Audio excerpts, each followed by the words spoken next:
Nagaltuma video isin waraaba waasi gaafadha qol waa'ee mallaqa sanii irraa namtichi sun meeqan dhufee si fuudhee wanni asirraa beektu jira iddoo dajjalla amma dhagaye itti qabaddaatanii maatii itti qabaddaa ani jalattis kuma torbaataman barreessinaa ijoollee jalattis kuma torbaataman barreessinaa wanti darbeera ammas taanaan gorista abbaan gargaara abbaan barbaade dhiiseera maaliifin ijoollee bira dhayiteetiniin mallayni mushawwara ka muzammilfaa kafaltee jette arabaa qarshii 200 malee riyaala 5,000 maama bayaan erge suni kakafalame wayitu nagarre kama jette ija ko qabu arabatti risiti ergame 1,200 malee argine wallahi lazim boris nan du'a ila wallahi ana kira du'a ko ba ka ichi du'a ina argin du'a lesa sistomne ichi ko aga kan man argicha araw dis kan man tagarsi ka be mo be ko risa ko ga wani be ko ga wani be ko kan man argiya والله لازم كان منرق يو كم تس يو ركب بالتس المسلم الحمد لله كان منرق والله لازم جاكو قبام كان منرق خلاص فريدا بقى ما في سنرات الصبر مرات الصبر ما كنت اقول لك ولتا دي عمل بكره بس وانس ما كان بلش جر وانس وبس ما سوبيت مكان ما بلش والله سو أنا ما أتكلم إنما ورمونا ما أنتي يقولون ما تكبر دولي كنا ندوفن في جمر تقاسين دبدا نرجع نيجا كوكب نرجع وامري Sungguh ye Jone mah gabus tafata dan tunggu aku bicara dengan madara romo aku tak tahu ajaran dan agak itu mah video sini waraba waasi gaafadha qol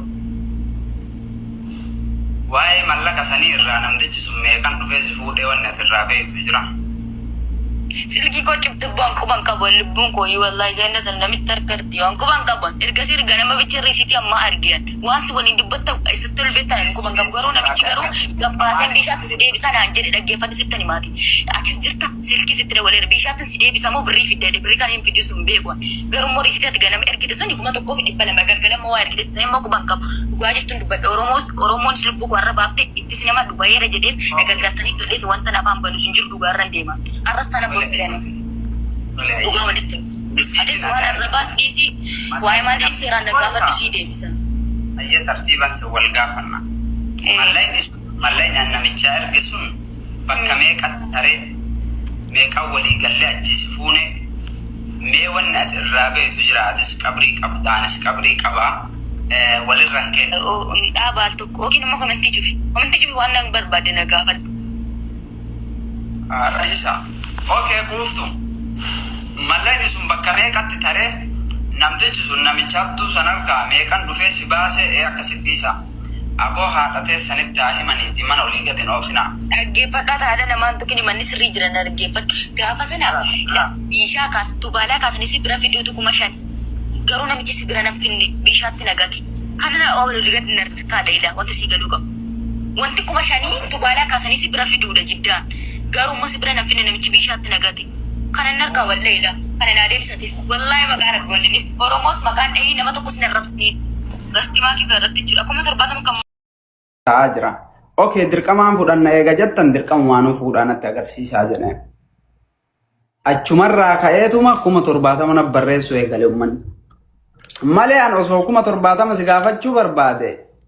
Okay, maali yaani si sodaadheeti moo Oromoo tana sodaadheeti moo maaliif kabajaan fuudhee achirraa haga gartee qeerroo biraatitti qeerroon bilbila namticha achirraa si fidee san qabaa hin qabu. Si galee asiin akka waan nama biraa walitti kennaa jiru ofuma namaa sitti kennaa ture obboleessi kiyyee bakkeetti akka ninganne yoo illee Oromoon wallaftee anaan irraanfatte illee ofuma namaa sitti kennaa ture yoo eeshii kun dhugaadha araba biraas qabaadhus dhiisi garuu immoo kan na dhibe maanni ati saabiin kan keetuma araba biraa qabaatte anaan araba biratti dhiisuu barbaadde 70,000 riyaala 70,000 ko. Ani barsiin jedhaa ture gizee sanillee siin haasaa ture waa'ee mallaqaa ture dhaggeeffadhu ofuma namaa sitti kennaa ture garuu immoo kuma 70 kuma waan barbaade yoo ta'u ati amma dhugaa dubbadhuuti akka Oromoon barreessine bichaa godhe amma wanti darbeera dhiisi ofirraa dhiisi. Muzammil amaanaa naan jette ati yooma waan fedheeyyuu ta'e yoo namnuu nan gargaarin amaanaa badhetti nan gatinii. Wanta si jedhe arabaan kun baalatti si deekama maallaqa na argitaa naan jedhe kanaafis hin jedhe sagaleen jira anatu baasee dubbata araba. Walaayyee quuftu. Amaanaa keessan bakkaan ga'e moo amaanaa keessan balleesse kana qofa natti. Bakkaan geessi garuu Oromoo biratti akka bakkaan hin geenyetti ilaalamtee jirta. Dhugaa dubbadhu Oromoo sirraa keessa. Galmaan ga'e Oromoo yoo barbaadde medefaki wudduu harree keessa seenaa achi keessa taa'a.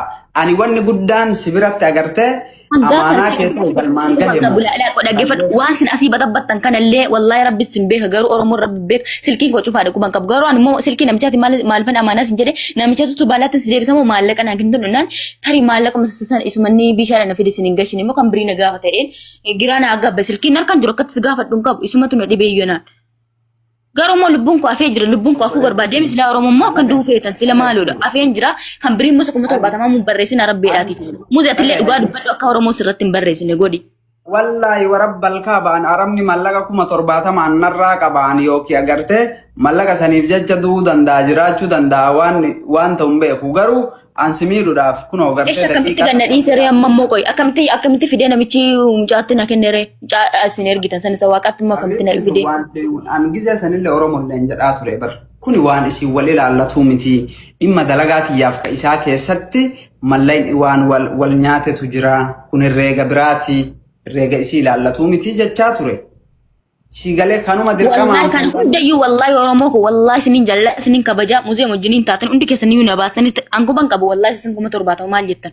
Dhuguma walirraa qabus kuban qabu garuu ni dhugaadhaa dhaara. Dhugaa dubbatteemi ilaa jireenya kee keessa taala dhugaa dubbadhu Oromoo illee maqaa kee illee qayyaradhu isa funduraa kan sobdee xiqqee Oromootiin barreeffatin dhugaa dubbadhu Oromoon lamuu sirratti hin barreessan. Garuu yoo ilmoo godhatte ilmoo koo jalatti illee ganaa barreessan. Wallahi dhugaa dubbadhu arabni sirraan qabdu xiqqii Oromoodhaaf akkas jette malee ati. Akka yaada kootiitti. Aramni isaa dhufee birii kana hundi riyaala sitti kenna. Ofiiyyuu hin qabdu aramni. Isii ji'atti dhuftee sarraafaa irra galtuuf malee. Namichi bara intini hojjetaa bara Oromoo keenya guuraa oola bara birii 70 eessaa fuudhe namichi sun. Kan biraallee yoo ta'e malee. Wallahi Oromoo guuraa oola as keessatti. Dhaga'iisii hima. Namni dhugaa dubbatte bara wallahi ati wallahi TikTok kana atte dhugaa keen sobi. Namni dhugaa dubbatte akka kootti lubbuun sii baati billaadhaan argite hangatiin dhugaarra deemu billaadhaan baate dhugaarra deemnaan bar namni dhugaarra deemu. Qoy sillee akkuma Oromootitti maa hudduu si guba arabni yoo miliyoona narraa qabaate waan si galchu qaba. Maqaa keessi badaara akka kunoo anarratti isirratti nyaattee attuudha jedhanii bar maqaa keessi badaara bar maqaa keetiif isin jedhan.